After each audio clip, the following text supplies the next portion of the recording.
الحمد لله وحده والصلاة والسلام على من لا نبي بعده أما بعد فأعوذ بالله من الشيطان الرجيم بسم الله الرحمن الرحيم الذين كفروا وصدوا عن سبيل الله أضل أعمالهم والذين آمنوا وعملوا الصالحات وآمنوا بما نزل على محمد وهو الحق من ربهم كفر عنهم سيئاتهم وأصلح بالهم ذلك بأن الذين كفروا اتبعوا الباطل وأن الذين آمنوا اتبعوا الحق من ربهم كذلك يضرب الله للناس أمثالهم فإذا لقيتم الذين كفروا فضرب الرقاب حتى إذا أثخنتموهم فشدوا الوثاق فإما منا بعد وإما فداء حتى تدع الحرب أوزارها ذلك ولو يشاء الله لانتصر منهم ولكن ليبلو بعضكم ببعض والذين قتلوا في سبيل الله فلن يضل أعمالهم سيهديهم ويصلح بالهم ويدخلهم الجنة عرفها لهم صدق اللہ العظیم۔ یہ سورہ محمد ہے صلی اللہ علیہ وسلم۔ اس میں 4 رکوع اور 38 آیات ہیں۔ اسے سورہ محمد کہا جاتا ہے اس لیے کیونکہ اس میں آیت نمبر 2 میں ہمارے آقا حضرت محمد الرسول اللہ صلی اللہ علیہ وسلم کا نام نامی اور اسم گرامی آیا ہے۔ قرآن کریم میں صرف 4 مقامات پر حضور کا نام آیا ہے۔ سب سے پہلے سورہ آل عمران میں فرمایا کہ وما محمد الا رسول۔ نمبر 2 سورہ احزاب میں فرمایا کہ ما کان محمد ابا احد من رجالکم ولکن رسول اللہ وخاتم النبیین۔ نمبر 3 اس سورت میں سورہ محمد میں، اور نمبر 4 اس کے بعد آ رہی ہے سورہ فتح محمد الرسول اللہ والذین معہ اشداء علی الکفار رحماء بینہم۔ باقی اللہ نے قرآن میں کہیں آپ کو رسول کہا، کہیں نبی کہا، کہیں مدثر کہا، کہیں مزمل فرمایا، کہیں یاسین اور کہیں طٰہٰ، اور یا محمد کہہ کر تو حضور کو کہیں بھی نہیں پکارا۔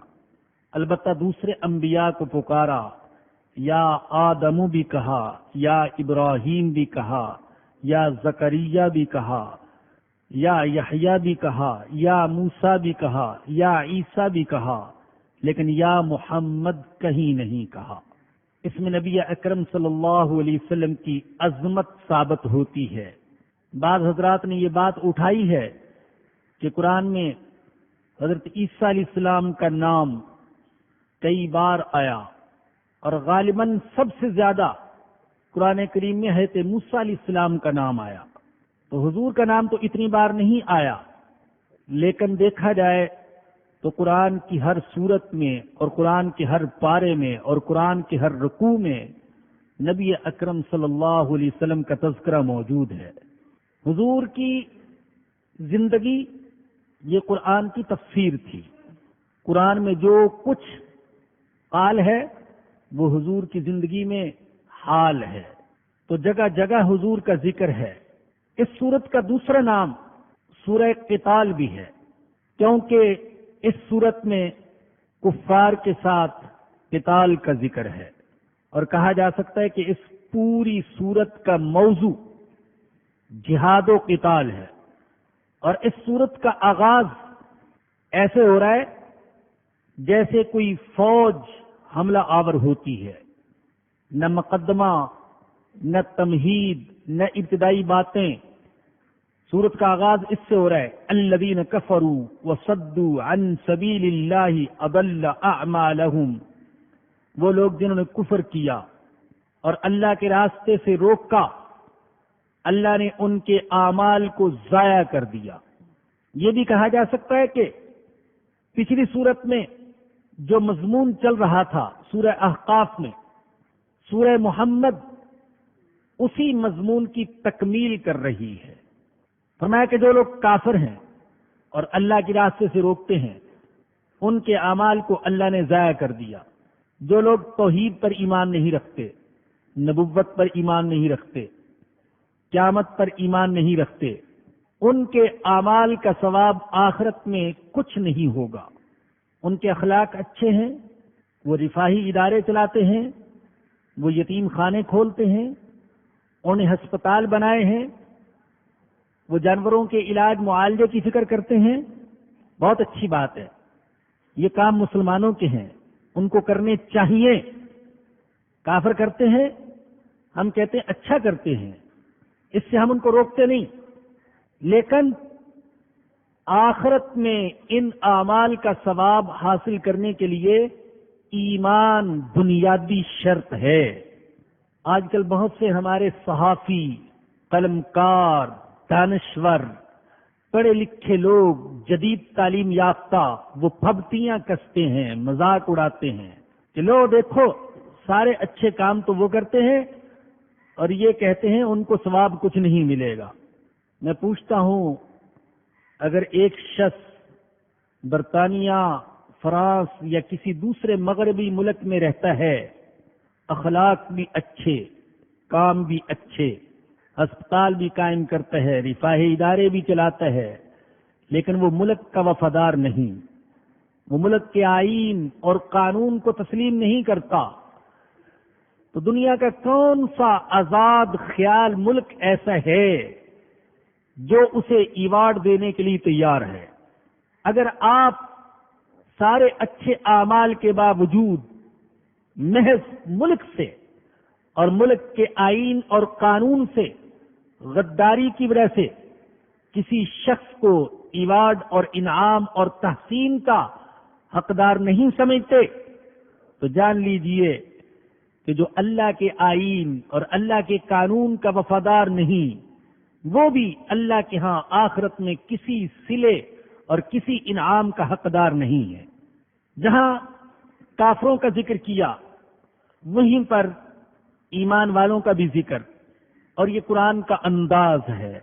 قرآن جنت کا ذکر کرتا ہے تو جہنم کا بھی ذکر کرتا ہے، اہل کفر کا ذکر کرتا ہے تو اہل ایمان کا بھی ذکر کرتا ہے، ڈراوے سناتا ہے تو بشارتیں بھی سناتا ہے، عذاب کی باتیں کرتا ہے تو ثواب کی باتیں بھی کرتا ہے، اندھیروں کا بیان کرتا ہے تو روشنیوں کا بھی ذکر کرتا ہے، دونوں پہلوؤں کو سامنے رکھتا ہے۔ فرمایا کہ والذین آمنوا وعملوا الصالحات، اور وہ لوگ جو ایمان لائے اور جنہوں نے نیک اعمال کیے۔ اب جب فرمایا کہ جو لوگ ایمان لائے، اس میں ایمان باللہ بھی آ گیا، ایمان بالرسل بھی آ گیا، ایمان بالآخرت بھی آ گیا، ایمان بالکتاب بھی آ گیا، یہ سارے ایمان آ گئے، ایمان کی یہ ساری قسمیں آ گئیں، لیکن اللہ نے خاص طور پر فرمایا وَآمَنُوا بِمَا نُزِّلَ عَلَى مُحَمَّدٍ، وہ لوگ جو ایمان لائے اور جنہوں نے نیک اعمال کیے اور وہ ایمان رکھتے ہیں اس کلام پر جو محمد پر نازل کیا گیا صلی اللہ علیہ وسلم۔ یہ قرآن کی عظمت کو بتانے کے لیے قرآن کا ذکر خاص طور پر الگ کیا اللہ نے۔ وَهُوَ الْحَقُّ مِنْ رَبِّهِمْ، اور یہ حق ہے ان کے رب کی طرف سے۔ تو جو لوگ واقعی ایمان لائے اور نیک اعمال کیے تو اللہ کہتے ہیں میں نے ان کو نقد بدلہ کیا دیا، کفر عنہم سیئاتہم واصلح بالہم، ان سے ان کی برائیاں دور کر دی، سالوں کے گناہ معاف کر دیے، ایک کلمہ پڑھا لا الہ الا اللہ محمد الرسول اللہ، سچے دل سے کلمہ پڑھا، توبہ کی نیت سے کلمہ پڑھا، رجوع الی اللہ کی نیت سے کلمہ پڑھا، گناہوں پر ندامت کے جذبے کے ساتھ کلمہ پڑھا، تو اللہ کہتے میں نے ان کے سالوں کے گناہوں کو معاف کر دیا۔ اے میرے بزرگوں اور دوستوں اور میری ماؤں، بہنوں، بیٹیوں، اگر 80 سال کا مشرک سچے دل سے کلمہ پڑھتا ہے اور توبہ کرتا ہے تو اللہ پاک اس کے سارے کفر و شرک کو معاف کر دیتا ہے. تو کیا اگر ہم سچے دل سے کلمہ پڑھیں گے اور توبہ کریں گے تو اللہ ہمارے گناہوں کو معاف نہیں کر دے گا؟ یقیناً کر دے گا. خدا را توبہ کرو، خدا را سچے دل سے ایمان لاؤ. فرمایا کہ ان سے ان کی برائیاں دور کر دی. وَأَصْلَحَ بَالَهُمْ، اور ان کا حال درست کر دیا. وہ کیا تھے اور کیا بن گئے؟ چور اور ڈاکو تھے، امین اور دیانتدار بن گئے. شرابی اور زانی تھے، عفیف اور با کردار بن گئے. وہ ظالم تھے اور عادل بن گئے. وہ عزتوں کے لٹیرے تھے اور عزتوں کے محافظ بن گئے. وہ اونٹوں کے چرانے والے تھے اور زمانے کے امام، مقتدا اور رہنما بن گئے. وہ خود ہدایت کے محتاج تھے اور سارے زمانے کے ہادی بن گئے. ان کو دعوت کی ضرورت تھی اور انہوں نے پھر پوری دنیا کو دعوت دی. اللہ نے ان کے حال کو درست کر دیا، ان کے حال کو بدل دیا. ذالک بأن الذین کفروا اتبعوا الباطل. اللہ فرماتے ہیں کہ ایسا کیوں ہوتا ہے؟ کافروں کے اعمال ضائع کر دیتا ہوں. ایک بات یہ بھی سن لے، کافروں کے اعمال اللہ کہتے ہیں ضائع کر دیتا ہوں. اس کا ایک مطلب تو وہی ہے جو میں نے عرض کیا کہ اگر وہ دنیا میں نیک اعمال کرتے ہیں تو آخرت میں ان اعمال کا کوئی بدلہ نہیں ہوگا. اللہ نے ان کے اعمال کو ضائع کر دیا. دوسرا مطلب یہ ہے کہ وہ اسلام کے خلاف، پیغمبر اسلام کے خلاف، قرآن کے خلاف جو سازشیں اور تدبیریں کرتے ہیں، اللہ ان کی کوششوں اور تدبیروں کو ضائع کر دیتا ہے. بہت ہی عوامی قسم کا شعر بنا ہوا ہے. نور خدا ہے کفر کی حرکت پہ خندہ زن، پھونکوں سے یہ چراغ بجھایا نہ جائے گا. نہ کل بجھایا جا سکے گا، بجھا سکا تھا، نہ آج بجھایا جا سکے گا، اور نہ قیامت تک بجھ سکے گا. اللہ نے یہ چراغ قیامت تک روشنی دینے کے لیے جلایا ہے. اگر یہ چراغ بجھ گیا تو دنیا کا مقدر اندھیروں کے سوا کچھ نہیں ہوگا، اس لیے یہ چراغ نہیں بجھ سکے گا. ان کی کوششیں ضائع جائیں گی. ستاروں پر تھوکنے والوں کا تھوک ان کے چہرے پر آ پڑے گا. تو ایک مطلب یہ بھی ہے. تو اللہ فرما رہے ہیں کہ ایسا کیوں؟ کافروں کے اعمال ضائع کر دیتا ہوں اور ایمان والوں کے اعمال ٹھکانے لگ جاتے ہیں، کام آ جاتے ہیں. کیوں؟ فرمایا کہ ذالک بأن الذین کفروا اتبعوا الباطل. یہ اس لیے کہ جو کافر ہیں وہ باطل کی اتباع کرتے ہیں، جھوٹ کی اتباع، کفر کی اتباع، شرک کی اتباع، گندگی کی اتباع. وَأَنَّ الَّذِينَ آمَنُوا اتَّبَعُوا الْحَقَّ مِنْ رَبِّهِمْ. اور جو ایمان لائے وہ حق کی اتباع کرتے ہیں. کون سا حق؟ وہ حق جو ان کے رب کی طرف سے ہے. كَذَلِكَ يَضْرِبُ اللَّهُ لِلنَّاسِ أَمْثَالَهُمْ. اللہ تعالیٰ لوگوں کو ان کے احوال اسی طرح بتاتا ہے. فَإِذَا لَقِيتُمُ الَّذِينَ كَفَرُوا فَضَرْبَ الرِّقَابِ. اے ایمان والو، جب تم کافروں سے ٹکراؤ تو ان کی گردنیں مارو. جہاد و قتال کا ذکر ہے. جہاد و قتال اسلام کا ایک فریضہ ہے دوسرے فرائض میں سے. قرآن کا حکم ہے، احادیث میں اس کی تاکید آئی. نبی اکرم صلی اللہ علیہ وسلم نے خود جہاد کیا، صحابہ نے جہاد میں حصہ لیا. ہم جہاد کا انکار نہیں کر سکتے. جہاد کا انکار قرآن کا انکار ہے. جہاد کا انکار حدیث کا انکار ہے. جہاد کا انکار کفر ہے. جیسے نماز کا انکار کفر اور زکوٰۃ کا انکار کفر اور حج کا انکار کفر، اسی طریقے سے جہاد کا انکار کفر ہے. کیسے قرآن کی سینکڑوں آیات کو آپ ٹھکرائیں گے؟ کیسے نبی اکرم صلی اللہ علیہ وسلم کی احادیث کا انکار کریں گے؟ اللہ فرما رہے کہ جب کافروں سے تم ٹکراؤ تو ان کی گردنیں مارو۔ دیکھیے، کچھ کفار تو وہ تھے جو پوری دنیا میں پھیلے ہوئے تھے، اور کچھ وہ تھے جو جزیرت العرب میں رہتے تھے۔ جب اللہ نے مسلمانوں کو قوت و طاقت عطا کی تو حکم دیا کہ جزیرت العرب کو کافروں اور مشرکوں کے وجود سے خالی کراؤ، اس لیے کہ جزیرت العرب اسلام کا مرکز ہے، اسے مسلمانوں کے لیے مخصوص کرنا ضروری ہے۔ یا تو مشرک اسلام قبول کر لیں یا جزیرت العرب سے باہر چلے جائے۔ یہ حکم تھا عرب میں رہنے والے مشرکوں اور کافروں کے لیے۔ باقی دنیا میں جو دوسرے کفار رہتے ہیں انہیں نہ تو اسلام قبول کرنے پر مجبور کیا گیا اور نہ اپنے ملکوں اور شہروں سے نکلنے پر مجبور کیا گیا۔ اگر ان کے ساتھ صلح کا معاہدہ ہو گیا تو حکم دیا گیا مسلمانوں کو کہ اس معاہدے کی پابندی کرو، اور اگر معاہدہ نہیں ہو سکا، وہ ذمہ بن کر رہنا چاہتے ہیں تو ذمہ بن کر رہیں۔ جبر نہیں کیا گیا ان کو اسلام بنانے پر، کہ اگر مسلمان بنانے پر اور اسلام قبول کرنے پر، کہ اگر اسلام قبول نہیں کرو گے تو تمہاری گردنیں کاٹ دی جائیں گی، ایسا نہیں کیا گیا۔ اور جو لوگ کہتے ہیں کہ اسلام تلوار سے پھیلے ہے، وہ تاریخ کا سب سے بڑا جھوٹ بولتے ہیں، اور ان کے جھوٹ پر سب سے بڑی دلیل آج کے حالات ہیں۔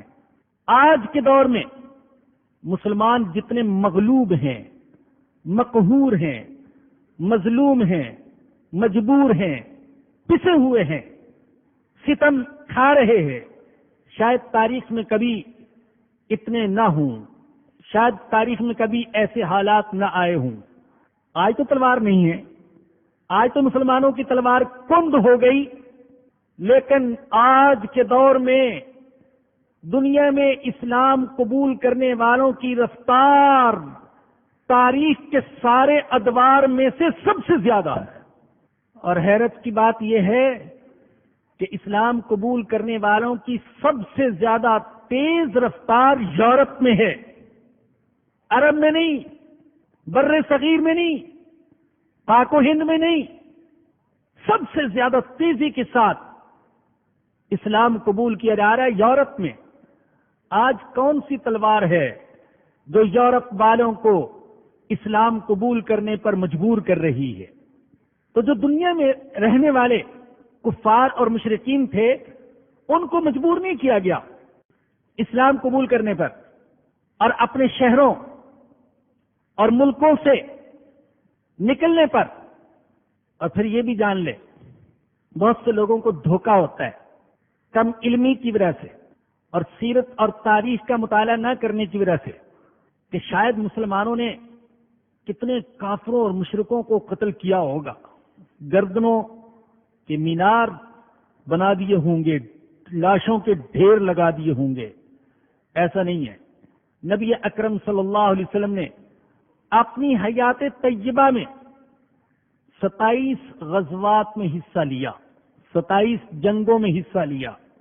ان 27 غزوات میں مقتولین کی کل تعداد غالباً 1018 ہے۔ ان مقتولین میں مسلمان شہداء بھی شامل ہیں اور کفار اور مشرکین بھی شامل ہیں۔ کل تعداد یہ ہے 1018 لاشیں گری، ان میں مسلمان بھی اور کفار بھی، اور 10 لاکھ مربع میل میں توحید کا پرچم بلند ہوا۔ کیا عظیم انسان تھا جس نے اتنا تھوڑا سا خون بہا کر اتنا بڑا کام کیا۔ 10 لاکھ مربع میل میں اسلام کا پرچم بلند کیا، اور جہاں جہاں اسلام کا پرچم بلند ہوا وہاں مظلوموں کو سر اٹھانے کا موقع ملا، ظالموں کی گردنیں توڑی گئیں، وہاں امن تھا، عدل تھا، تحفظ تھا، مال جان عزت و آبرو کی سلامتی تھی۔ اس کے مقابلے میں آپ یورپ والوں کو دیکھیں اور دنیا کے بڑے بڑے فاتحین کو دیکھیں، انہوں نے کیا کیا؟ سکندر رومی جو فاتح عالم کے طور پر بڑا مشہور ہے، اس کے بارے میں آتا ہے کہ اس نے شام کا صرف ایک شہر، تجارتی شہر سور جب فتح کیا تو 8,000 بے گناہوں کو قتل کیا اور 30,000 کو غلام بنا لیا۔ 70 عیسوی میں تیتس رومی نے جب بیت المقدس کو فتح کیا تو وہاں کے رہنے والوں کی لڑکیاں فاتحین میں تقسیم کر دی اور 1,30,000 شہریوں کو ہلاک کر دیا۔ نوشیروان، آپ نے اس کے عدل و انصاف کی کہانیاں سنی ہوں گی اور دنیا میں اس کا نام عادل کے طور پر مشہور ہے، لیکن 540 عیسوی میں جب اس نے انطاکیہ کو فتح کیا تو لوٹ مار کے بعد اس شہر کو آگ لگا دی۔ خسرو پرویز 645 عیسوی میں جب اس نے بیت المقدس کو فتح کیا تو 90,000 شہریوں کو قتل کیا اور عبادت گاہوں کو آگ لگا دی۔ قیصر رومی، اس نے جب افریقہ کے ونڈالوں پر حملہ کیا تو 5 لاکھ کی پوری قوم میں سے ایک کا بھی نام و نشان باقی نہ رہنے دیا۔ یہ صرف 6 صدی عیسوی کی باتیں نہیں، آپ 20ویں اور 21ویں صدی کے ترقی یافتہ لوگوں کو بھی دیکھیں تو یہ بھی وحشت اور بربریت اور ظلم و ستم میں زمانے قبل از اسلام کے ظالموں سے کم تر نہیں ہے۔ پہلی جنگ عظیم جو ہوئی اس میں 64 لاکھ انسان مارے گئے اور دوسری جنگ عظیم میں کہا جاتا ہے کہ تقریباً 5 کروڑ انسان مارے گئے۔ ابھی قریب ہی کے زمانے میں افغانستان میں ہم نے کیا دیکھا؟ 20 لاکھ سے زیادہ مسلمانوں کو شہید کیا گیا۔ ویتنام میں کیا ہوا؟ کشمیر میں کیا ہو رہا ہے؟ فلسطین میں عرصہ دراز سے کیا ہو رہا ہے؟ اور پھر ان ظالموں کی جنگوں کے نتیجوں میں انسانیت کو کیا ملا؟ حضور کے غزوات اور حضور کے جہاد کے نتیجے میں دنیا کو ایمان ملا، اسلام ملا، قرآن ملا، توحید کا پیغام ملا، عدل و انصاف ملا، تحفظ ملا، سلامتی ملی، خوشحالی ملی، ظالموں کی گردنیں ٹوٹی۔ ان کی وجہ سے کیا ملا؟ عراق میں داخل ہوئے، کیمیابی ہتھیاروں کا بہانہ بنا کر وہ ہتھیار نہ ملنے تھے نہ ملے، پھر کہا گیا کہ ان کو ہم حقوق دینے آئے۔ لیکن آپ دیکھ رہے عراق کی فتح کے بعد اب تک کتنے مسلمانوں کا خون بہہ چکا اور کیسے آتش اور آہن کی بارش ہوئی وہاں پر۔ وہ جو کہا جاتا ہے، دیہاتی لوگ کہتے ہیں، چھاج تو بولے چھاننی کیوں بولے؟ جن کا اپنا دامن ایسا داغدار ہو وہ نبی اکرم صلی اللہ علیہ وسلم پر انگلی اٹھائے۔ ہائے اللہ، کبھی کبھی تو یوں دل چاہتا ہے کہ کاش ان تک ہمارا کوئی پیغام پہنچائے۔ اللہ کے بندو، ہم کسی نبی پر انگلی نہیں اٹھاتے ہیں، اس لیے کہ ہمارے حضور نے ہمیں منع کیا ہے۔ ہمارے حضور نے منع کیا، اللہ کے کسی نبی پر انگلی مت اٹھاؤ۔ ہم نہیں اٹھاتے، تم ہمارے آقا پر انگلیاں کیوں اٹھاتے ہو؟ اور سمجھ لو کہ حضور ہماری مجبوری ہے، ہم حضور کے بغیر کچھ نہیں، حضور کی نسبت کے بغیر کچھ نہیں۔ خدا را ہمارے آقا پر بہتان تراشیاں مت کرو، اپنے دامن کو دیکھو۔ عرض کر رہا تھا کہ فرمایا کہ فَإِذَا لَقِيتُمُ الَّذِينَ كَفَرُوا فَضَرْبَ الرِّقَابِ، فرمایا گیا کہ جب کافروں سے ٹکراؤ ہو تو ان کی گردنیں مارو۔ گردنیں مارنے کا حکم دیا گیا، اور جب واقعی شرعی جہاد ہوا، ساری شرائط پائی گئی اور اللہ نے مسلمانوں کا جہاد کی توفیق دی، تو ایسا ہوگا، اللہ کے اس حکم پر عمل کیا جائے گا۔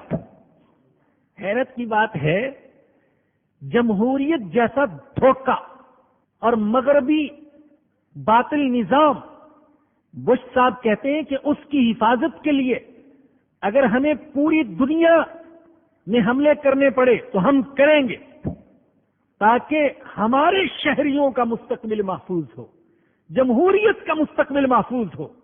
جمہوریت جیسے دھوکے کی حفاظت کے لیے اگر ایسا ہو سکتا ہے تو اسلام جیسی سچائی کی حفاظت کے لیے، قرآن جیسی حقیقت کی حفاظت کے لیے پوری دنیا کے پھونکے مارنے والوں اور سازشیں کرنے والوں کے ساتھ ٹکراؤ کیوں نہیں ہو سکتا؟ فرمایا کہ حتی اذا اسخنتموہم، یہاں تک کہ جب تم انہیں خوب کچل دو، فشدوا الوثاق، تو پھر قیدیوں کو مضبوطی سے باندھ لو۔ جب کچھ لوگ قید ہو جائیں، گرفتار ہو جائیں، تو اس کے بعد ان کے ساتھ کیا معاملہ کیا جائے؟ فرمایا کہ فَإِمَّا مَنًّا بَعْدُ، اس کے بعد احسان کرو، وَإِمَّا فِدَاءً، یا فدیے کا معاملہ کرو، حَتَّى تَدَعَ الْحَرْبُ أَوْزَارَهَا، یہاں تک کہ لڑائی ہتھیار ڈال دے، یہاں تک کہ لڑائی ختم ہو جائے۔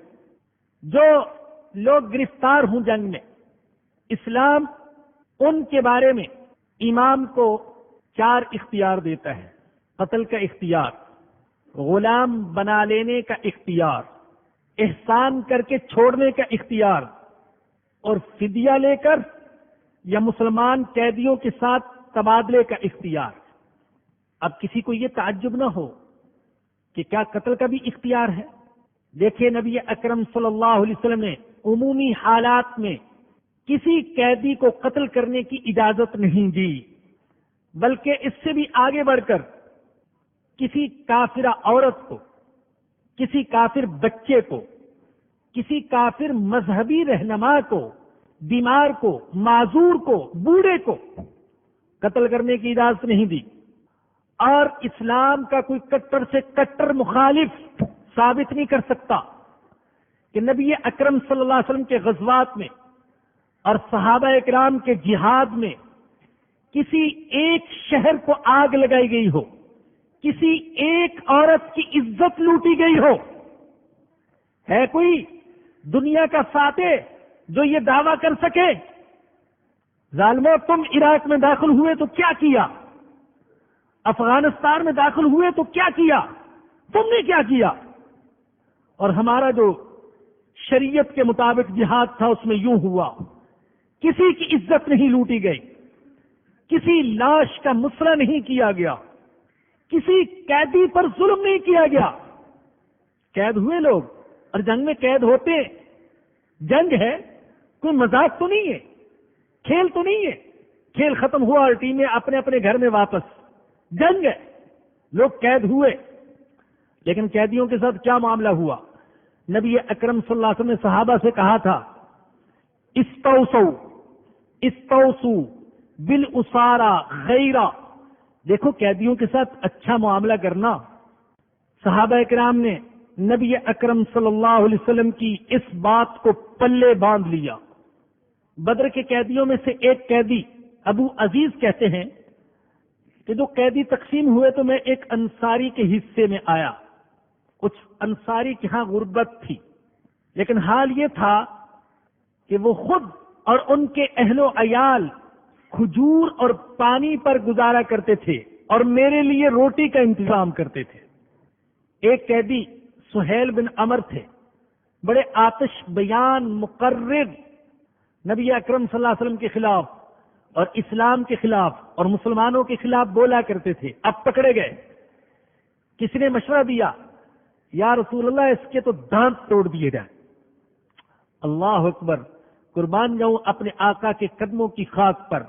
فرمایا کہ اگر میں اس قیدی کے دانت توڑ دوں گا تو قیامت کے دن اللہ میرے دانت توڑ دے گا۔ یہاں تک قیدیوں کے ساتھ اچھا سلوک، اور اس میں نے عرض کیا کہ قتل کی اجازت ہے، لیکن آپ نے منع فرمایا قیدیوں قتل نہ کیا جائے۔ اور دنیا بھر میں ایسا ہوتا ہے، جو جنگی مجرم ہوتے ہیں، اخلاقی مجرم گرفتار ہوتے ہیں، ان پر مقدمہ چلایا جاتا ہے، ان میں سے بعض کو پھانسی بھی دی جاتی ہے۔ بدر کے قیدیوں میں سے صرف 2 قیدی ایسے تھے جنہیں قتل کیا گیا۔ عقبہ بن ابی معیط، آپ نے اس بدبخت کا نام سنا ہوگا، اس کی زندگی سنگ دلی سے عبارت تھی۔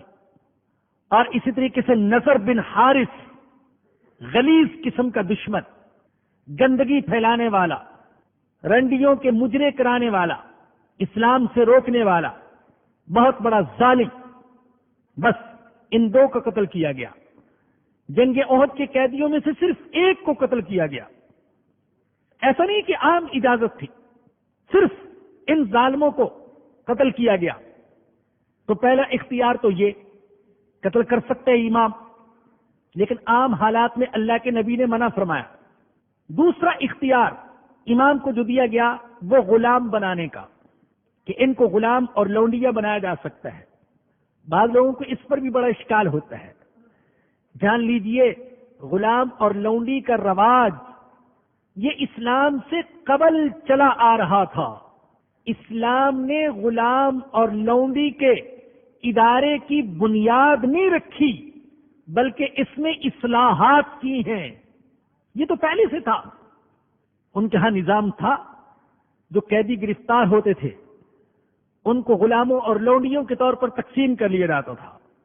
اسلام نے وراثت میں ملی ہوئی اس چیز کو باقی رکھا، لیکن نبی اکرم صلی اللہ علیہ وسلم نے غلاموں کے حقوق بیان کیے۔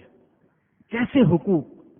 ایک حدیث مشکات میں حضور نے فرمایا، اخوانکم جعلہم اللہ تحت ایدیکم فمن کان اخوہ تحت یدیہ فلیطعمہ مما یأکلہ ولیلبسہ مما یلبس۔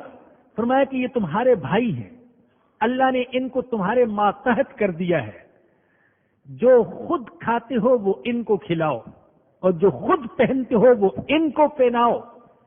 اور فرمایا دیکھو، ان کے ذمے ایسا کام نہ لگانا جو ان کی طاقت سے باہر ہو، اور اگر مشکل کام ہو تو فرمایا کہ اس کام کی ادائیگی کے سلسلے میں ان کے ساتھ تعاون کرو، مدد کرو۔ قرآن نے حکم دیا، وَأَنكِحُوا الْأَيَامَ مِنكُمْ وَالصَّالِحِينَ مِنْ عِبَادِكُمْ وَإِمَائِكُمْ۔ نکاح کرواؤ، جو بے نکاحے ہیں ان کے نکاح کرواؤ، غلاموں کے نکاح بھی کرواؤ، لونڈیوں کے بھی نکاح کرواؤ۔ اسلام حکم دے رہا ہے، قرآن حکم دے رہا ہے۔ چنانچہ ایسا ہوا، اور نبی اکرم صلی اللہ علیہ وسلم نے دنیا سے جاتے ہوئے جو آخری وصیت فرمائی، حضرت علی کہتے ہیں وہ وصیت کیا تھی؟ الصلاۃ الصلاۃ اتقوا اللہ فیما ملکت ایمانکم۔ مسلمانوں، نماز کا اہتمام کرنا۔ اور دیکھو، یہ جو غلام اور ملازم اور تمہارے ماتحت لوگ ہیں، ان کے حقوق کی ادائیگی کے بارے میں اللہ سے ڈرتے رہنا۔ یہ زندگی کی آخری وصیت ہے جو نبی اکرم صلی اللہ علیہ وسلم نے اپنی امت کو فرمائی۔ دنیا سے جاتے ہوئے بھی فکر ہے تو کس کی؟ غلاموں کی، لونڈیوں کی، ماتحتوں کی، کمزوروں کی، مغلوبوں کی۔ ان پر مسلمانوں نے ظلم نہیں کرنا۔ حضرت ابو مسعود انصاری رضی اللہ عنہ کہتے ہیں کہ میں کسی وجہ سے اپنے غلام کی ایک دفعہ پٹائی کر رہا تھا، میں پیچھے سے آواز سنی، کو کہنے والا کہہ رہا ہے، یاد رکھو کہ جتنی تمہیں اس غلام پر قدرت حاصل ہے اس سے کہیں زیادہ اللہ کو تمہارے اوپر قدرت حاصل ہے۔ میں نے پلٹ کر دیکھا تو نبی اکرم صلی اللہ علیہ وسلم تھے۔ میں ڈر گیا، میں نے فوراً عرض کیا، یا رسول اللہ میں نے اس کو آزاد کر دیا۔ حضور نے فرمایا کہ اگر تم اس کو آزاد نہ کرتے تو تمہیں جہنم کی آگ چھوتی۔ غلاموں کی پٹائی کی بھی اجازت نہیں۔ اللہ اکبر! ہے کہاں وہ لوگ جو آج قیدیوں کے ساتھ ایسے ظلم کریں کہ ان پر کھڑے ہو کر پیشاب کریں۔ ان کے جسم پر نجاست ملے، انہیں کتوں کی طرح بھونکنے پر مجبور کریں، ان کے گلے میں رسیاں ڈال کر گھسیٹتے پھریں، گھنٹوں ان کو سٹول پر کھڑا رکھیں، ان کو ننگا کریں، ننگا کر کے ننگے یورپ والے اور ننگے ہونے کو پسند کرتے، ننگا کریں محض اپنی گندگی کو، گندی ذہنیت کو تسکین دینے کے لیے۔ کیسے اعتراض کرتے ہیں نبی اکرم صلی اللہ علیہ وسلم پر اور اسلام پر؟ تو غلام بنانے کی اجازت، لیکن غلاموں کے حقوق بیان کیے اور پھر غلاموں کو آزاد کرنے کی فضیلتیں بیان کی۔ اور صحابہ کی سیرتوں کا مطالعہ کیجئے، آپ کو ان کے اندر نفلی حج اور نفلی عمرے کا اتنا شوق دکھائی نہیں دے گا جتنا کہ غلاموں کو خرید کر آزاد کرنے کا شوق تھا۔ ایک ایک صحابی نے ہزاروں غلام آزاد کیے خرید کر۔ اس کو بہت بڑا نیک عمل سمجھتے تھے، اس لیے کہ اللہ کے نبی نے فرمایا تھا، ان کے آقا نے فرمایا تھا، ہمارے آقا نے فرمایا تھا، کائنات کے آقا نے فرمایا تھا کہ جو شخص کسی غلام کو خرید کر آزاد کرے گا، اللہ اس کے ہر عضو کے بدلے میں، غلام کے ہر عضو کے بدلے میں، آزاد کرنے والے کے ہر عضو کو جہنم کی آگ سے آزاد کر دے گا۔ چہرے کو چہرے کے بدلے، ہاتھوں کو ہاتھوں کے بدلے، اور پیٹ کو پیٹ کے بدلے، اور ٹانگوں کو ٹانگوں کے بدلے۔ اور صحابہ ایسی فضیلتیں سنے اور مچل نہ جائیں، وہ تو صحابہ تھے نیکی کے حریص، آخرت کے طلبگار، حضور کے جانثار، تو خرید کر آزاد کرتے تھے۔ دوسرا اختیار یہ دیا کہ احسان کرتے ہوئے ایسے ہی آزاد کر دو، قیدی آئے ہیں چھوڑ دو، فَإِمَّا مَنًّا بَعْدُ، احسان کرو ایسے ہی چھوڑ دو، جاؤ بھی تمہیں آزاد کیا۔ اس کی مثالیں بھی ملتی ہیں۔ صحیح بخاری میں حضرت ابو ہریرہ رضی اللہ عنہ کا واقعہ ہے، حدیث ہے ان کی، کہتے ہیں کہ نبی اکرم صلی اللہ علیہ وسلم نے نجد کی طرف ایک قافلہ بھیجا، تو وہ بنو حنیفہ کا سردار معزز آدمی سمامہ بن آسال صحابہ کرام گرفتار کر کے لے آئے، اسے مسجد کے ستون کے ساتھ باندھ دیا گیا۔ نبی اکرم صلی اللہ علیہ وسلم تشریف لائے، پوچھا ما عندک یا سمامہ، سمامہ کیا حال ہے، کیا کہتے ہو، کیا خیال ہے تمہارا؟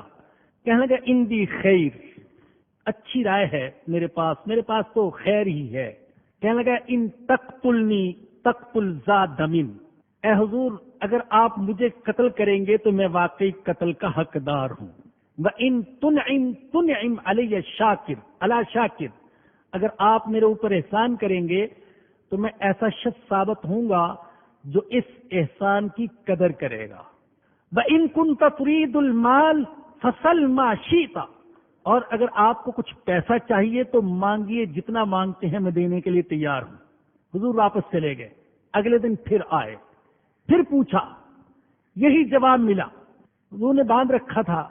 سمامہ نے کچھ وقت جو وہاں گزارا، حضور کو دیکھا، حضور کے کردار کو دیکھا، اخلاق کو دیکھا، مسلمانوں کو دیکھا، رب کے سامنے رکوع سجود کو دیکھا، رونے دھونے کو دیکھا، دل بدل چکا تھا۔ نبی اکرم صلی اللہ علیہ وسلم نے سمامہ کو رہا کر دیا، احسان کرتے ہوئے، بغیر کسی شرط کے، بغیر کسی فدیہ کے۔ سمامہ نے کہا تھا حضور احسان کریں گے تو ایسے شخص پر احسان کریں گے جو اس کی قدر کرے گا، جو اس کا شکر ادا کرے گا۔ وہاں سے نکلا، قریب ہی نخلستان تھا، وہاں غسل کیا، پاک صاف ہوا، مسجد میں داخل ہوا، اور داخل ہوتے ہی کہنے لگا اشہد اللہ الہ الا اللہ وان محمد الرسول اللہ، کلمہ پڑھ کے مسلمان ہو گیا، اور کہنے لگا واللہ ما کان علی وجہ الارض وجہ ابغض الی من وجہک فقد اصبح وجہک احب الوجوہ الی، اللہ کی قسم اس زمین پر جتنے چہرے ہیں میری نظر میں آپ کے چہرے سے زیادہ قابل نفرت چہرہ کوئی نہیں تھا، لیکن اب آپ کے چہرے سے زیادہ محبوب چہرہ کوئی نہیں ہے۔ اور اللہ کی قسم اب سے پہلے آپ کے شہر سے زیادہ مجھے کسی شہر سے نفرت نہیں تھی، اور اب آپ کے شہر سے زیادہ کسی شہر سے محبت نہیں، اور اللہ کی قسم ایمان سے پہلے آپ کے دین سے زیادہ مجھے کسی دین سے نفرت نہیں تھی، اور اب آپ کے دین سے زیادہ کسی دین سے محبت نہیں ہے۔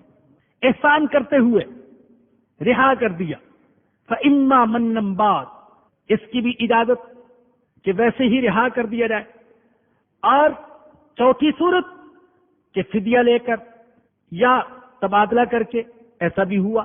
آپ جانتے ہیں جنگ بدر کے جو قیدی تھے ان سے فدیہ لیا گیا، اور بعض سے تو فدیہ یہ لیا گیا کہ ان سے کہا گیا کہ تم لکھنا پڑھنا جانتے ہو، کچھ مسلمانوں کو لکھنا پڑھنا سکھا دو، تم آزاد ہو۔ چنانچہ اس طریقے سے بھی بعض کو آزاد کیا گیا۔ فرمایا کہ فَإِمَّا مَنًّا بَعْدُ وَإِمَّا فِدَاءً، اس کے بعد احسان کرو، یعنی قید کرنے کے بعد یا فدیے کا معاملہ کر لو، حَتَّى تَضَعَ الْحَرْبُ أَوْزَارَهَا، یہاں تک کہ لڑائی اپنے ہتھیار ڈال دے۔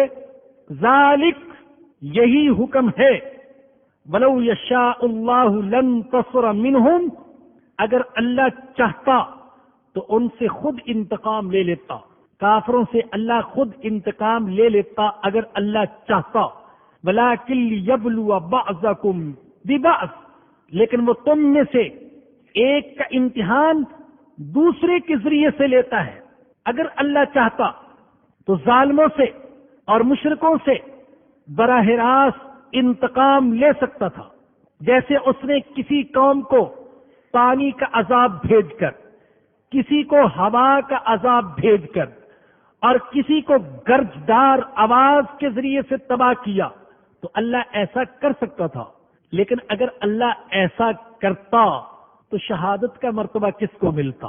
پھر اللہ کی راہ میں خرچ کرنے کا ثواب کسے حاصل ہوتا؟ اور اللہ کی راہ میں جان لڑانے کا ثواب کسے ملتا؟ اور کیسے پتہ چلتا کون صرف زبان کا مومن ہے اور کون دل کا مومن ہے؟ اے میرے مسلمان بھائیوں اور بہنوں، اگر اللہ چاہے تو آج بھی پوری دنیا پر اسلام کو غالب کر سکتا ہے، لیکن اللہ ہمارے ذریعے سے غالب کرانا چاہتا ہے، ایمان والوں کے ذریعے سے۔ اللہ نے اس دنیا کو اسباب کا عالم بنایا ہے، مسلمانوں کو چاہتا ہے کہ تم کوشش کرو تاکہ تمہیں مرتبے ملے، تاکہ تمہیں مقام حاصل ہو، تاکہ تم اللہ کے محبوب بنو۔ وَلَٰكِن لِيَبْلُوَ بَعْضَكُمْ بِبَعْضٍ، لیکن وہ تم میں سے ایک کا امتحان دوسرے کے ذریعے سے لیتا ہے۔ وَالَّذِينَ قُتِلُوا فِي سَبِيلِ اللَّهِ، اور جو لوگ اللہ کی راہ میں شہید کر دیے جاتے ہیں، فَلَن يُضِلَّ أَعْمَالَهُمْ، اللہ ان کے اعمال کو ہرگز ضائع نہیں کرے گا۔ سَيَهْدِيهِمْ، انہیں راستہ دکھائے گا۔ وَيُصْلِحُ بَالَهُمْ، اور ان کے حالات کی اصلاح کر دے گا۔ جو اللہ کی راہ میں شہید ہوں گے، اللہ کہتا ہے ان کے اعمال ضائع نہیں جائیں گے۔ یہ بہت بڑا مقام ہے، جس خوش نصیب کو مل گیا۔ محرم کے مہینے میں ہم شہادتوں کی یاد مناتے ہیں، سیدنا عمر بن خطاب رضی اللہ عنہ کی شہادت، سیدنا حسین رضی اللہ عنہ کی شہادت، اور ان کے ساتھیوں کی شہادت۔ اور یاد منانے کا سب سے مؤثر طریقہ اور مفید طریقہ یہ ہے کہ ہمارے دل میں بھی یہ جذبہ پیدا ہو جائے کہ اللہ اگر واقعی شرعی جہاد ہو اور تیرے دین کے لیے میری جان کی، میرے بچوں کی جان کی ضرورت پڑے تو اللہ ہم حاضر ہیں۔ اسی جذبے کے ساتھ حاضر جس جذبے کے ساتھ صحابہ اکرام نے اپنی جانوں کو پیش کیا۔ اللہ نے فرمایا کہ شہیدوں کو مردہ مت کہو، وہ زندہ ہے، تمہیں ان کی زندگی کا پتہ نہیں۔ نبی اکرم صلی اللہ علیہ وسلم نے فرمایا کہ شہادت کی وجہ سے شہید کے ہر گناہ کو معاف کر دیا جاتا ہے، الا الدین، سوائے دین کے، سوائے قرض کے، سوائے حقوق العباد کے۔ ایک طرف شہادت کا مقام دیکھیے اور دوسری طرف حقوق العباد کی اہمیت بھی دیکھیے۔ فرمایا کہ شہادت سے سارے گناہ معاف، لیکن حقوق العباد معاف نہیں ہوں گے، یہ شہید کو بھی معاف نہیں ہوتے۔ توجہ فرمائیے، حقوق العباد کی ادائیگی کی فکر کیجیے۔ اور نبی اکرم صلی اللہ علیہ وسلم نے فرمایا شہید کا جب خون گرتا ہے زمین پر تو گرتے ہی سارے گناہ معاف ہو جاتے ہیں۔ فرمایا کہ دنیا ہی میں اسے جنت کا مقام دکھا دیا جاتا ہے، اسے ایمان کا حلہ اور جوڑا پہنایا جاتا ہے، اسے حور عین عطا کی جاتی ہے، عذاب قبر سے نجات دی جاتی ہے، اور قیامت کی بڑی گھبراہٹ سے محفوظ رہتے ہیں، اور سر پر قیامت کے دن موتیوں سے مرصع تاج ہوگا، اور اس کے 70 رشتہ داروں کے بارے میں اس کی سفارش کو قبول کیا جائے گا۔ سیہدیہم، اللہ انہیں راہ دکھا دے گا اور ان کے حالات کی اصلاح کر دے گا اور انہیں جنت دکھا دے گا۔ عرف حالہم، جس سے اللہ ان کو جنت میں داخل کر دے گا جس سے انہیں شناسا کر دیا ہے۔ اللہ کہہ رہے ہیں کہ دنیا ہی میں نے ان کو بتا دیا کہ جنت میں تمہارا ٹھکانہ کہاں ہوگا، کیسا ہوگا۔ چنانچہ صحیح بخاری کی روایت ہے، نبی اکرم صلی اللہ علیہ وسلم نے فرمایا اس ذات کی قسم جس کے قبضے میں میری جان ہے، شہید کو جنت میں اپنے مکان اور اپنے مقام اور اپنے ٹھکانے کا اس سے زیادہ علم ہوگا جتنا اس کو دنیا میں اپنے گھر کا علم ہوتا تھا۔ اسے فوراً پتہ چل جائے گا وہ گھر اللہ نے میرے لیے تیار کیا ہے، یہ اس کے لیے ہے جس نے اللہ کے دین کے لیے جان دی ہے۔ لیکن جہاد شرعی جہاد ہو، شرعی جہاد ہو، بغیر شرعی تقاضوں کو پورا کرتے ہوئے خامخواہ قتل و غارت گری، یہ جہاد نہیں ہے، شرعی جہاد ہو، اور اس کا مقصد صرف کلمت اللہ کی بلندی ہو، اللہ کی رضا ہو، نہ قوم، نہ نسل، نہ نسب، نہ زر، نہ زمین، ان چیزوں کے لیے مرنے والا شہید نہیں ہے۔ یا ایھا الذین آمنوا ان تنصروا اللہ ینصرکم ویثبت اقدامکم، اے ایمان والو اگر تم اللہ کی مدد کرو گے، اللہ کی مدد، اللہ کے دین کی مدد، اللہ کے قرآن کی مدد، اللہ کے رسول کی مدد، لوگوں اللہ کہہ رہا ہے، اللہ کہہ رہا ہے مدد کرو، میرے دین کی مدد کرو۔ دین کی مدد کرنا یہ ہم پر لازم ہے۔ دین کی مدد کیا ہے؟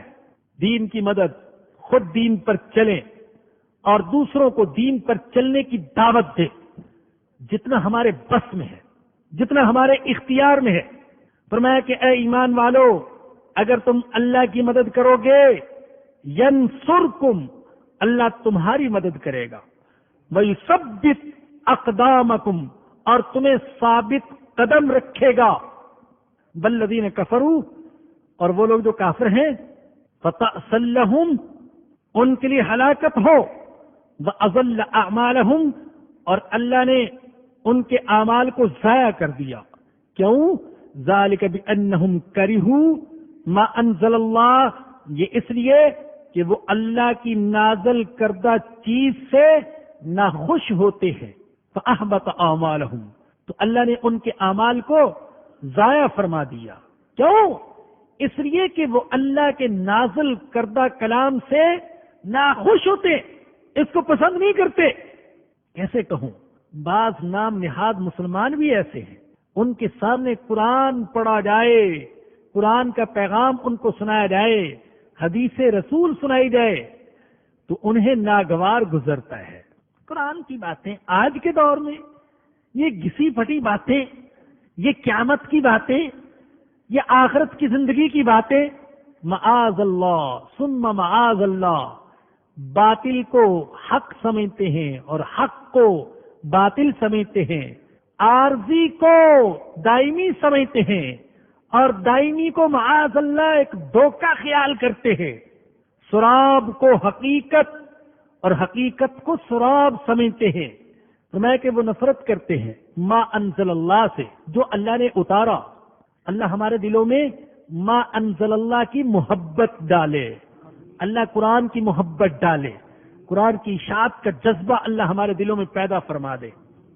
آپ حضرات سے خاص درخواست یہ کرنی ہے کہ اگلا اتوار جو ہے وہ 10 محرم کو آ رہا ہے، انشاءاللہ درس ہوگا، درس کا ناغہ نہیں ہوگا۔ البتہ آپ حضرات سے یہ درخواست ہے کہ 10 محرم کو روزے کا اہتمام فرمائیں، اور چونکہ 2 روزے رکھنے چاہیے تو 9 اور 10 یا 10 اور 11 2 روزے رکھیے آپ۔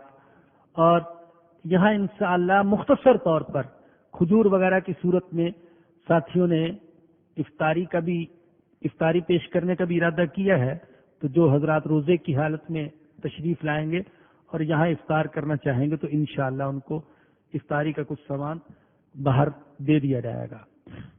اس کے علاوہ بہت سے ساتھی اکثر پوچھتے رہتے ہیں ملنے کی جگہ، ملنے کا وقت، تو اب بہت سوچ بچار کے بعد ایک طے کر لیا گیا، انشاءاللہ العزیز آنے والے جمعے سے جامع مسجد توابین میں جمعے کی نماز میں اور جمعے کے 1 گھنٹہ بعد تک جو ساتھی چاہیں، جو میرے بس میں ہے، جس مسئلے کے بارے میں چاہیں وہ وہاں ملنا چاہے تو تشریف لا سکتے ہیں۔ البتہ فتوے کے لیے تشریف نہ لائیں، اس لیے کہ میں مفتی نہیں ہوں۔ تو ویسے ملنا چاہیں، بہت سے ساتھی اپنے مسائل وغیرہ میں وہ مشورہ کرنا چاہتے ہیں اور فون پر بھی رابطہ کرتے رہتے ہیں، تو وہاں تشریف لا سکتے ہیں۔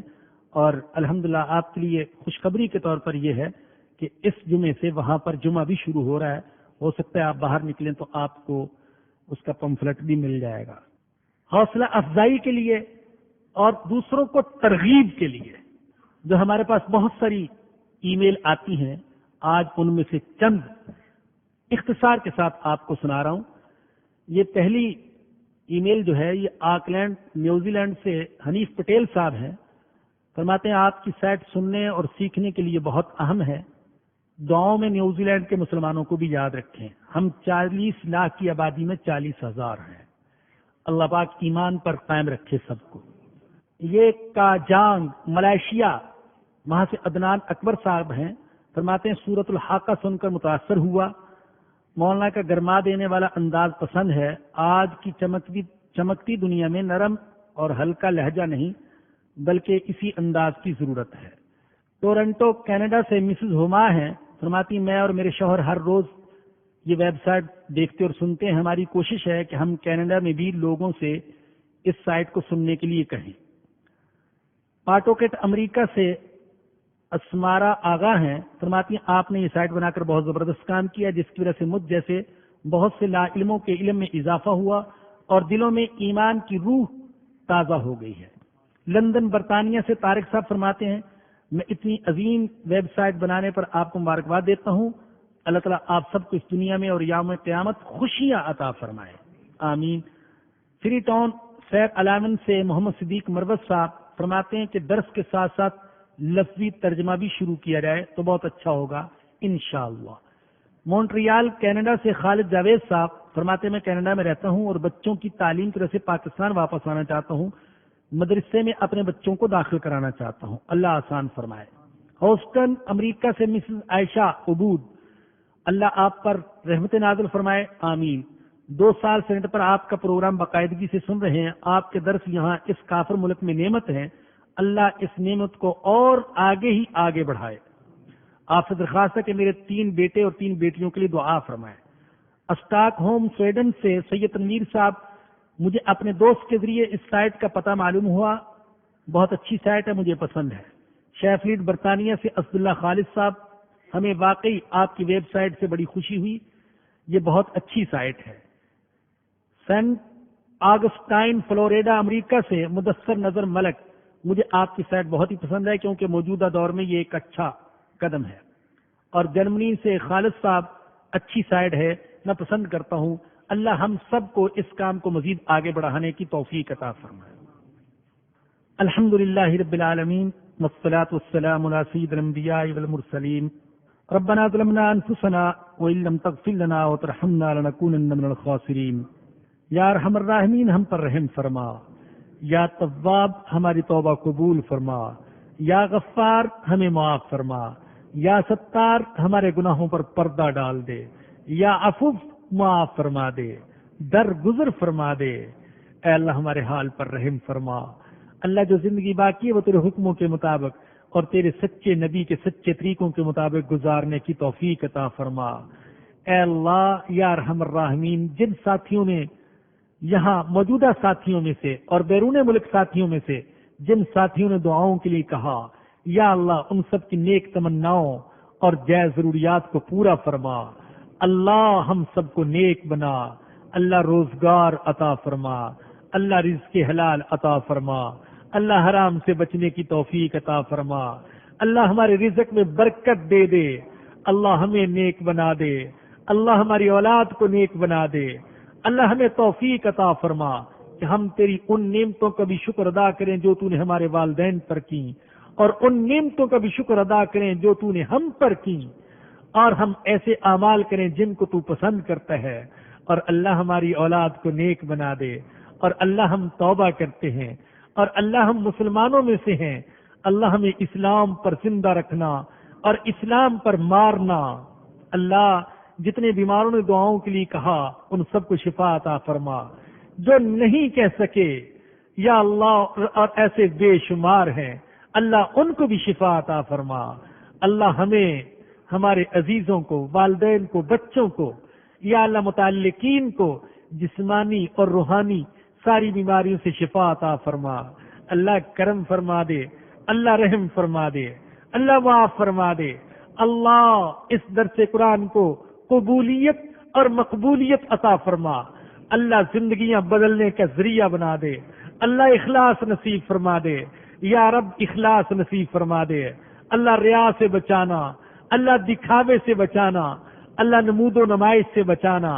اللہ جو ساتھی اس درس کو پوری دنیا میں پھیلانے کے لیے اور پاکستان میں پھیلانے کے لیے جس انداز میں بھی کوشش کر رہے، اللہ ان کی کوششوں کو قبول فرما، اللہ ان کی زندگیوں میں برکت عطا فرما، اللہ ان کے مال جان میں برکت عطا فرما۔ اللہ ہمارا خاتمہ ایمان پر فرمانا اور قیامت کے دن نبی اکرم صلی اللہ علیہ وسلم کی شفاعت نصیب فرمانا۔ اللہ مرحومین کی مغفرت فرما۔ اللہ جو والدین اپنی اولاد کے رشتوں کے سلسلے میں پریشان ہیں ان کی پریشانی کو دور فرما۔ ربنا آتنا فی الدنیا حسنۃ وفی الآخرۃ حسنۃ وقنا عذاب النار۔ ربنا تقبل منا انک انت السمیع العلیم وتب علینا انک انت التواب الرحیم۔ صلی اللہ تعالی علی رسولہ وخیر خلقہ سیدنا و مولانا محمد و آلہ